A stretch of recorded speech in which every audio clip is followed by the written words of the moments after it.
it says that out of this system comes these 10 people. And then the other thing that stands up is it talks about the 10 horns, but it talks about that last horn, the horn which had eyes and a mouth uttering great boasts, and was larger in appearance than its associates. The word associates there, looking that up, it's kind of a fascinating word. So what it reminds me of is that it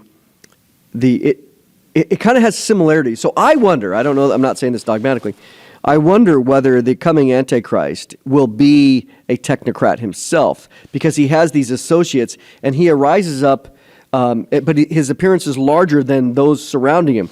And then, of course, he's going to subdue 3. Again, out of this kingdom, out of this system, this beast system, they will arise, and another after them. So we know that was the title of your article, was it kind of your thesis in many ways was people are looking at the Antichrist, which we believe the Antichrist will be revealed after the rapture. But you said, well, hey, before him comes the 10 kings, which is what this says, because he will arise after they arise. Right. But let me read Revelation 17:12, because they come up again. It says, the 10 horns which you saw are the 10 kings who have not yet received a kingdom, but they receive authority as kings with the beast for 1 hour. They have one purpose, and they give their power and authority to the beast. So let me say this, and this is what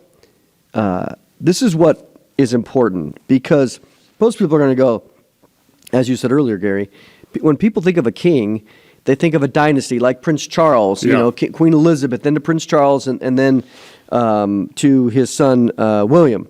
But that is one definition of the Greek word. The Greek word is basileus.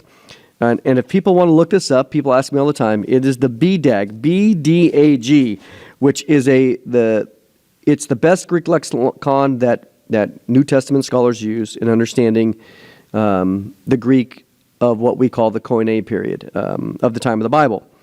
But in their lexicon, what they've recognized, they have no theological axe to grind. The first entry is a king, like a normal king, King Charles. But when I began to look at this, I was like, hey, let me see, could these be technocrats, or are they kings over a region? You know, the North American region. So when I looked at this, I was like, hey, wait a minute. The second nuance here of their own lexicon, they recognize that the Greek words, it says this, one who possesses unusual or transcendent power. So what the focus of that description then is not on the king of a kingdom, a geographical kingdom, but anyone who possesses unusual or transcendent power. Now, what I find fascinating, Gary, and I'm going to get your thoughts on this, is in Revelation 17:12, it says, these 10 kings don't have a kingdom. It says very clearly, they have not received a kingdom. So these individual figures, I call them influencers, which is what the Greek word says, unusual transcendent power, which would be very interesting. So they don't have a kingdom. They're not the king over in the North American Union or South American Union. But verse 13 says, in this, at the end, they have one purpose. They give their power or their authority.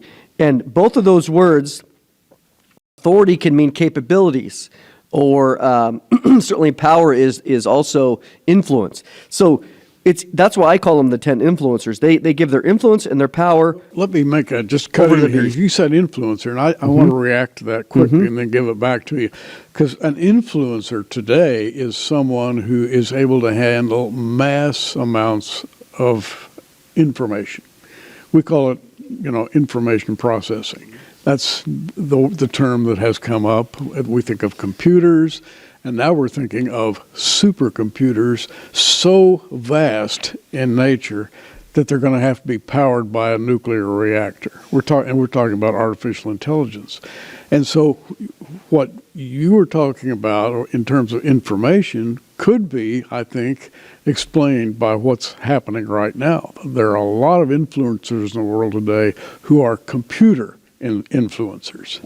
Oh, absolutely. When we look back at the last 10 years, we, especially with America as being a superpower, we've tended to see America's influence around the world, primarily through the government, through military, or even through wealth, through economic policies, tariffs and other things where we can get our own way because we're powerful. It's like if you don't want to, and now we're in the new Trump administration, and he is threatening the inequalities which he sees around the world, in that one of the things of the New World Order is free trade. And we saw free trade going back in the last 20 years, where now in ancient times, or not even ancient, in previous times, it was normal for a government to look out for its people and its own economy by having tariffs, as an example. Well, you go to where there's an inequality in trade, let's say with China as an example, we got rid of, that's why they call it free trade. It's like, okay, we won't put any tariffs on you. Well, now you're hurting your own industry. Yeah. So what they're doing now, this is kind of a rabbit trail, which I don't want to get into, but the point being is that we've seen that powerful influence, and what Trump is trying to do right now is to say, look, we're going to influence this country by saying, hey, if you don't, we're just going to put tariffs on it. So, but what's happening now, even though the government is still there, for example, if we go back to the pandemic of 2020, one of the most powerful individuals on the planet that was giving advice to the World Health Organization, that was giving advice to the American government, CDC, even the FDA to some degree, and all around the world into Africa, was a singular figure by the name of Bill Gates, one of the wealthiest people in the world. What government position did he have? What's his medical degree? Does he have a medical degree? No medical degree. He's a computer scientist. Right. Like, what you just described. So here we have, this is what, when we wrote these articles, we were living in the midst of this, where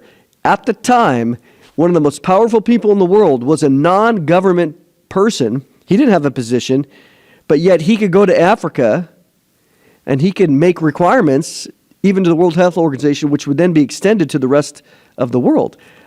Well, let me throw this at you. Mm-hmm. A king, and you used, when you wrote an article on this subject, you spent a while talking about the word technocrat.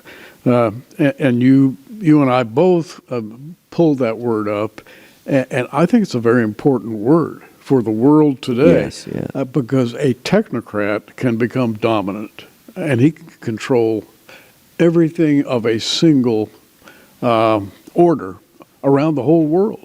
And in essence, the technocrat becomes a king. And I think that is a good starting place to describe what the Bible is talking about when it refers to kings.